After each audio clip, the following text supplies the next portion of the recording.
Right,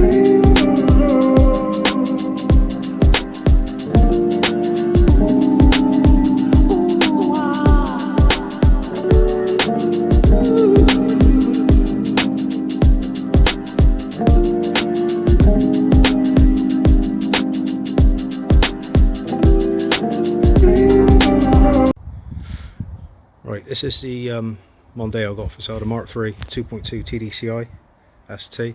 It's got 223k on the clock, but despite that, I think is in pretty good condition. Mechanically is fairly sound. Bodywork wise, it looks good from a distance. There are a few little bits, so I'll just quickly go around and point those out. So back of the wheel arch there is commonplace where they go. This was rotting, as most of you know, so I've dug it all out, treated it, painted it, and the match isn't brilliant because it's rattle can, did it with a rattle can, so that's that. A couple of marks on the bumper where I've got stuff in and out of the boot, typical usual stuff. That's that Mongoose stainless steel exhaust I'm talking about. It was keyed a few years ago. I've tried to repair it, but there's evidence there of it.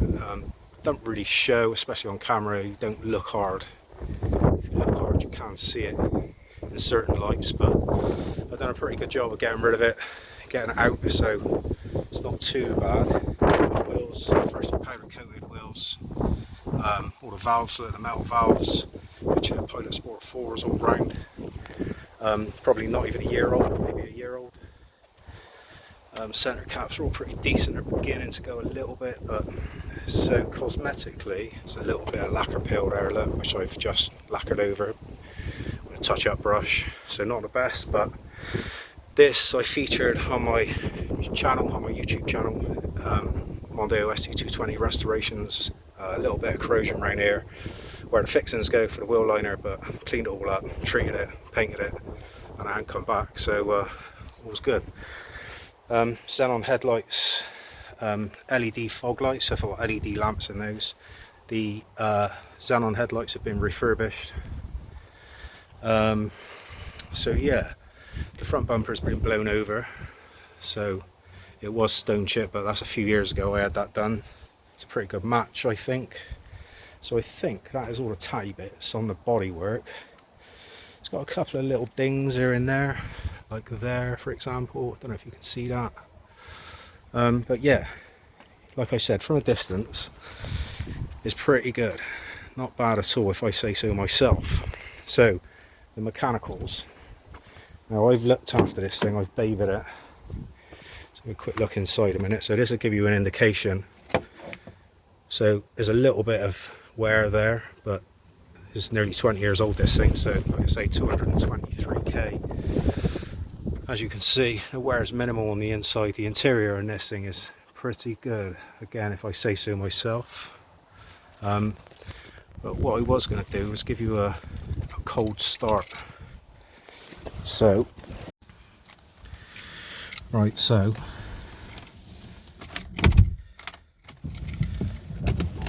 let's get the door open so you can hear it. Temperature gauge is on cold, look, as you can see.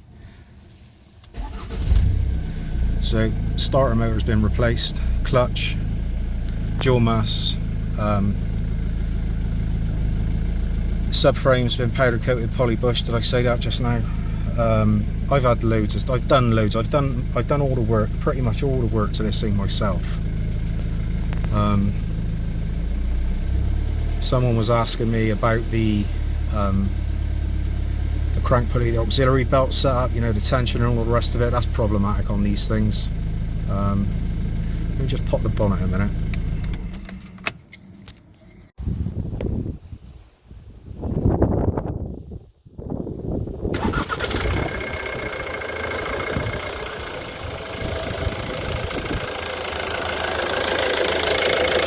So that's a full Gates tensioner kit on there. Gates crank pulley as well, all around about a year old. Probably can't hear me. The tensioner kit, full Gates crankshaft pulley is all about a year old.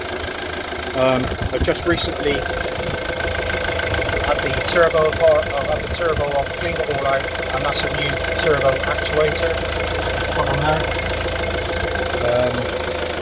What else? It's like EGR delete, look, I don't know if you can see down there, all silicone hoses. The engine management light isn't on because I've had this on there since 2015.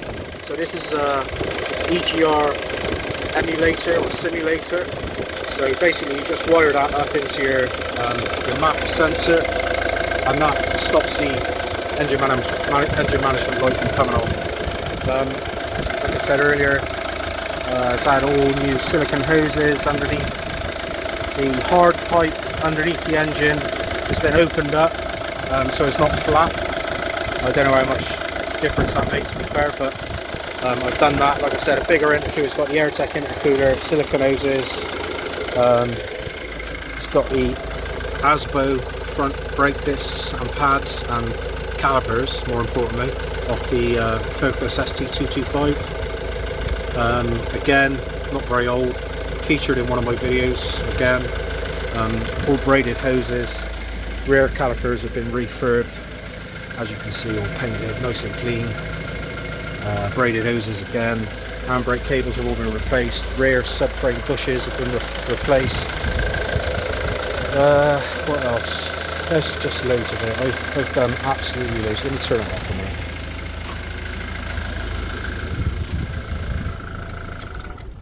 So the not so good things about this thing is lumpy in the winter on cold frosty mornings when we got ice.